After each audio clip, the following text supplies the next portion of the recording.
We get two views now on this recent confrontation between the U.S. and its allies, and we begin with the White House perspective. Mark Short is the Director of Legislative Affairs. Mark Short, welcome back to the program. Thanks for having me. Was this the president's intention that this summit end up as it did? No, I don't think so, Judy. I think as you saw, the president at the summit actually said that his relationship with these members was on a scale of 0 to 10, a 10. He also had commented that our ultimate goal here is to lower all trade barriers so there would be no more barriers and no more tariffs. I think what was unfortunate is feeling like they would had a good summit. The president was headed to an incredibly important international summit with the North Korean dictator.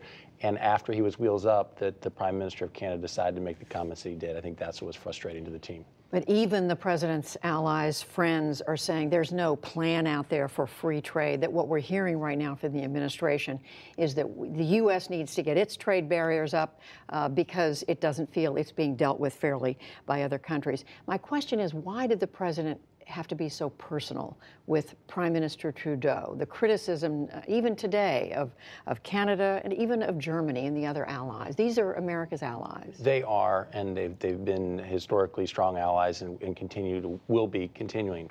But I think, Judy, the president looks at this and says that his negotiations on NAFTA have not gone sufficiently successfully with Canada. There's continued to be a lot of disagreement about the imposition of things that we're looking to do to level the playing field. And so the president has grown frustrated with the delays of Canada, and I think he's frustrated as well that we haven't made more progress in actually lowering the barriers so that more American goods can be exported to Canada. Well, one of the things, for example, the president has focused on again and again is dairy, the dairy sales area.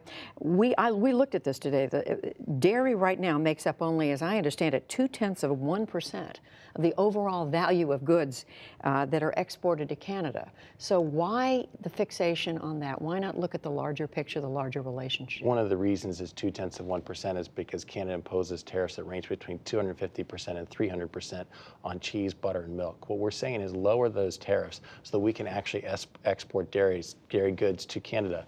Our agricultural community has a relationship with Canada, but it could be stronger. We could be exporting more. That's what the president is fighting for more access for our goods and services. Let me quote something that Senator John McCain said. I'm sure you're familiar with it. He today said, he said to our allies, Americans are pro-free trade. We are supporters of these alliances that are based on 70 years of shared values. We stand with you, even if our president doesn't. Well, I think that the president, again, has supported trying to get to free trade. He's supported these relationships.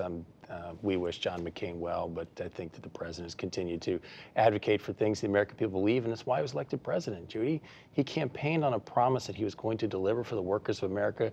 It's why he won so many of the Midwestern states, and it's exactly what he's delivering on. Let me quote from the Wall Street Journal, which is editorial page, a friend of this president, of other conservatives, editorializing today that disruption isn't enough. It says, it went on to say the president needs to come up with a trade strategy, which they don't see.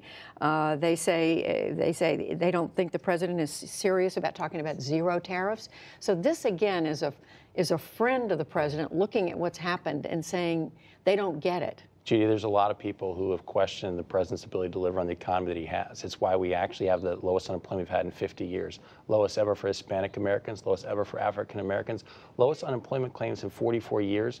The revenue is surging into the United States government, the largest surplus on record in April. The president has the economy going the right direction. There are a lot of skeptics who said he couldn't do that. They said we wouldn't see this 3% GDP growth again. We've averaged it the last 3 quarters. We'll do even better this quarter. So those same skeptics are now questioning his trade policy. The president, I think, deserves our ability to say, you've delivered for us on the economy. You deserve the leverage to negotiate better deals, because he feels like for 70 years, to the point that John McCain's making, for 70 years, in many cases, we've provided a lot of things to our partners overseas and as far as their national security, and they've taken advantage of us on trade. Mark Short, White House Director of Legislative Affairs. Thank you. Judy, thanks for having me.